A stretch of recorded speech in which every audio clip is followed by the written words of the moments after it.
Hello again. My name is Seth Holcomb from the Dongers of Runeterra, and we are on all your social media platforms like Twitter and Twitch and YouTube and Discord and a whole load of other stuff. And I have really enjoyed building decks so far in this brand new expansion. I've put out a few champless versions, a few budget decks, a couple of things that you can still play when you're not actually using your new Targon decks, because we're all being very, very guilty of using them now.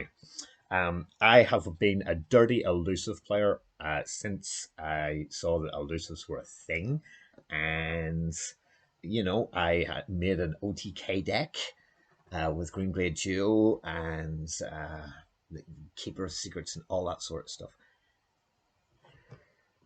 I always test my decks out against the AI. Now that is not good, okay? Because it is not indicative of what it's like. But you get a very good grasp of how decks perform. And 9 times out of 10, it's like single Teemo, single Zed, single Shen, one champion. And I was kind of going, okay, so I mean, there's the Callista deck that kind of there's only a couple, that have got more than one champion, and it got my brain thinking: can single champions be any good in competitive level? I mean, is this something that we could actually do? Is just instead of having no champions, because I think champions are fundamental to the game of Legends of Runeterra. Can we make a deck with just one thing in it? And I have done several before. I've done solo Elise, solo Callistas, right?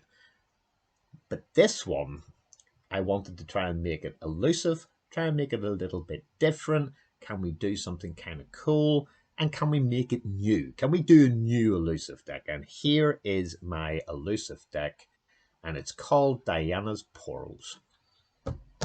And it's called Diana's Poros because it's got a sugar ton of elusive people in it. And if you want the trademark and the company slogan for this, it's keep things alive for as long as possible before OTKing at the very end with unblockable elusiveness. It's not an OTK deck, it's just a very strong deck indeed, and all based around our good lady Diana. She is, I think, brilliant. I think she's brilliant. And in most decks, she ends up being a sniper because you can do an awful lot of Nightfall stuff. And Nightfall is, as long as it's not the first card you played in a round, it'll level it up. And then she becomes 2-0 and challenger with quick attack. She's a sniper. She takes things out all the time. And she's just so good. Stop. Wait a minute. Put this in reverse and chill. I like Diana regardless of whether she levels up. I really think that 2-drop champions can be excellent. And yes, I've had an awful lot of fun with Leona and Tarek. I've had some real good fun with Vi and Ezreal. But the 2-cost ones seem to me to be just really good in competitive levels. And yes, I know she can be Mystic Shotted, which is why we run 3 of them. But I have teamed Diana up with Pansy, and I'm not running Mystic Shots. I'm not doing it at all. What I'm doing is I'm trying to create a board state that has elusives everywhere,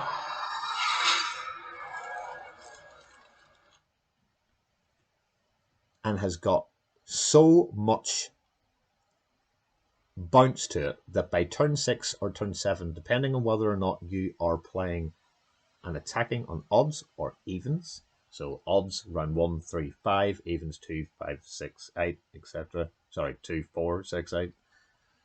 And here's what I thought. Let's put in new cards and see if we can make an elusive deck from those new cards. So here's what we've come up with. And I think this is the absolute crutch of the deck, as it costs 0. It isn't Nightfall, So you can drop it and then do a Nightfall thing on top of it.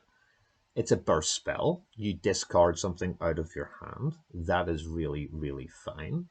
You can create 2 Daring Poros in hand, which are these.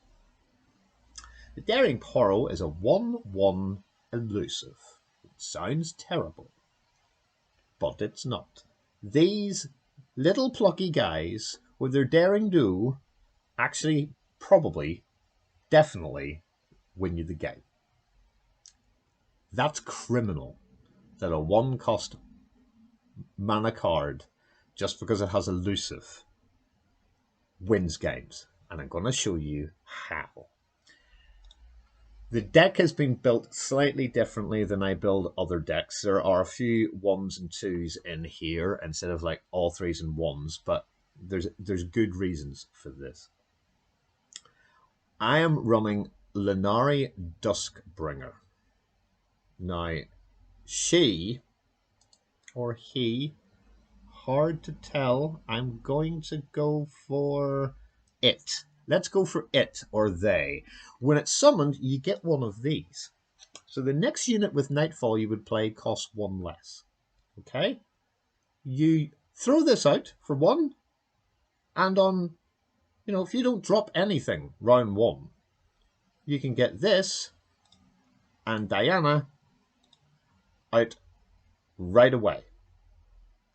That's madness. You're also hitting her Nightfall trigger because she's a Nightfall card. But it's not the first one that you've played, because the first thing that you've played is this. And that got me thinking, well, what else can I do to make sure that I will always have something to play first? And as we go through the deck, you'll see there's an awful lot of things we can play first to always trigger the Nightfall. The thing is, there's not that many cards in here that do this.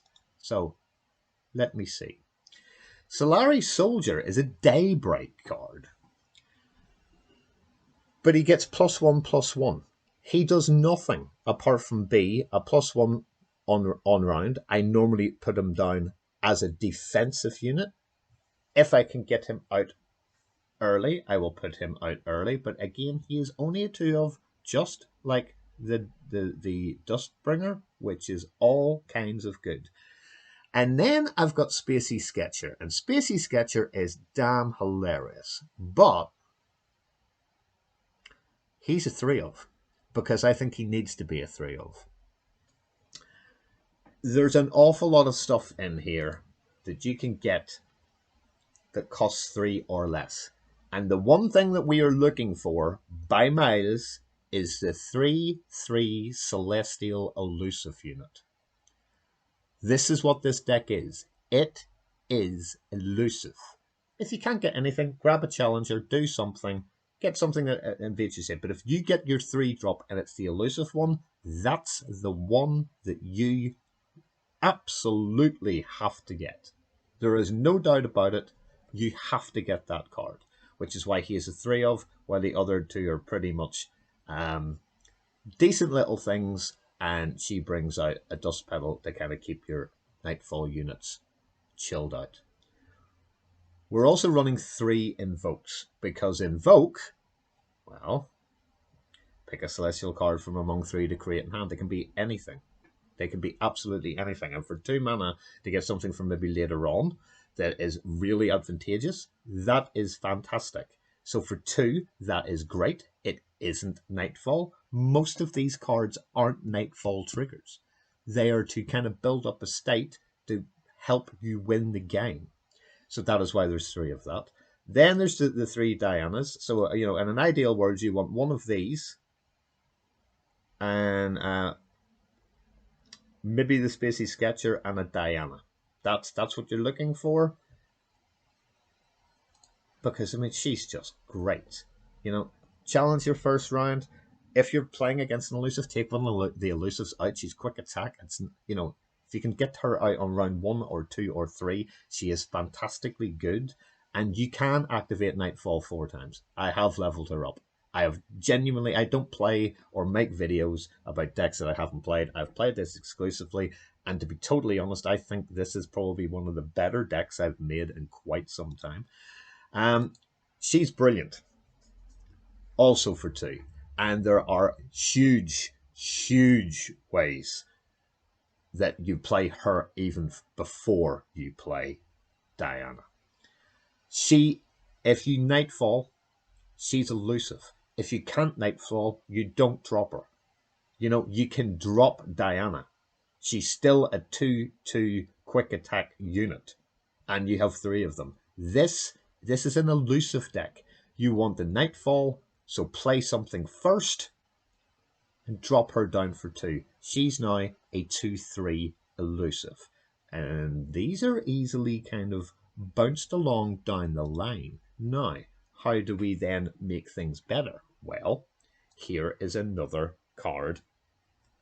You can get a +2/1 this round, and if it's Nightfall, you draw 1. Forget about the Nightfall. Doesn't really matter. But if you can get it, even better, because then you're drawing an extra card. And as I've said in nearly every video, that if one of these cards says draw 1, draw 2, draw 3, get it in the deck as a 3 of. It's an absolute must-have. Though this is just genius. And another thing that we can look at and go, oh, okay, that's pretty good. That's pretty good. It's just class. It's just really good. Comes out as a 3/6. You play this first. Say in round 4, you play this, you get a 3/6. Then you can drop down this for a 2/3. It's unbelievable. It's unbelievable. There's so many interactional ways to be able to play this that the Shield Bearer actually makes perfect sense. Now, if you can keep him alive, fun things can happen, because we're running 2 of this. This is the reason why we're in P&Z. P&Z is just great for sneaky plays. And the fact that this is burst and not fast is busted. Absolutely busted. So you can put in a couple of your 2/1 Pale Cascades, say on this, so he becomes a 5/3, a 7/4, and then Sumperps map him, and he's doing 7 unblockable damage all by himself.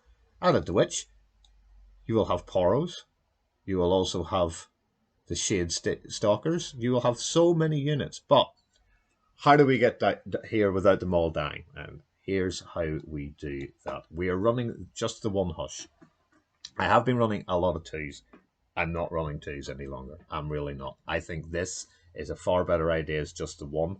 It silences a unit. If you're going to kill something massive, hush it, especially if it's increased in size or anything silly like that. It is just a really damn good card in the deck as a 1-of. And then we have the Lunari Priestess, who is now going to invoke you something if you get to play her invoke. If you can't, it's completely fine.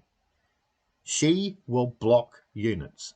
So the Shield Bearer, the Spacey Sketcher, the Solari Soldier, the Lunari Duskbringer, anything that is a land unit you use to block.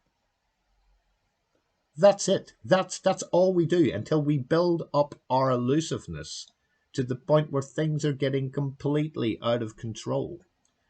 She, if you can Nightfall her, do it. Always get your bonus. If you can't, don't worry about it. Our most expensive card in this deck is costing 5 mana.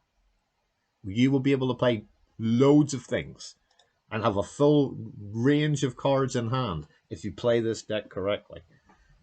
So, in an ideal world, you want Lunari Duskbringer, Diana, this, and something like Spacey Sketcher to try and get you the 3 elusive things. And then as it goes, you drop this down, drop this down, drop this down, and then we go into the stuff that, in my opinion, for a thing where I want an awful lot of cards so I can play whatever Nightfall units I've got. This is so multifunctional, it is criminal. Now, yes, it's an epic card for a 3 cost 1/1. But his ability is utterly mad. You don't play this guy unless you've got tons of mana. But you do drop him so that you can play him in the next round. You hold on to this card in a great big way. As he is a support unit, he grants the supported ally +2/+2. We have tons of units. And then, as if that isn't good enough, when it dies, we get 3 gems. And the gems are these. Heal an ally 1 and grant it +1 power. Can't be cast in combat or can't be in response to a spell. That's real good because I'm going to use those gems as the things to throw out. I want the Mentor to die. I need the Mentor to die to be able to increase all my elusives and then on the next turn, win. And he enables the win. This guy as well, we are only running 5 P&Z cards. Sumpwerp's Map and what's the other one that we've got? Yeah, the Poro Cannons. That's it. So the Allegiance should hit as much. Pretty much, you will know you're either getting a Sumpwerp's Map or Poros, which are both brilliant. So if you don't hit the trigger on this to invoke something, you don't really need the Celestial cards either. Not really. Not really. We're not doing anything like this. This is an elusive deck. Keep it simple. Keep it elusive. Then bump up your elusives. Throw them out. And again, he's a land unit. He's 2/3. He will block like a 5/6. He explodes, but they don't get their 5 damage. Unless it's Overwhelm. And if it is, you've only lost 2 damage to your Nexus. It is just such an incredibly damn good card that if you do get the chance to invoke, brilliant. But if you don't, then you don't. This is a take a chill pill deck because most things at the minute are land based. We're not. We're elusives. We don't care what you play. And the final one is, say it's not working out too well. We will get a Celestial card that costs 7 or more. You can then heal any ally you need to keep alive, especially your elusive units, but you don't. If it's not going well, your Nexus is probably down to about 5. You heal your Nexus 5. That is, without doubt, the best 5 mana you will spend in this game. It is superb. It's also burst. So for 5 mana, you're getting a Celestial card that costs 7 or more, and then heal an ally or your Nexus 5. There's that many cards in here that will evoke things. So like Behold the Infinite, like the Spacey Sketcher. My thing for you is to take the elusives when they're there, and if not, take the 3 cost stun 2 enemies. Especially if you're playing against something that can put stuff out to stop your elusives. Or, if they're land-based, which, let's be fair, most of them are, you will be able to just stun the big threats and take them out of the round that game.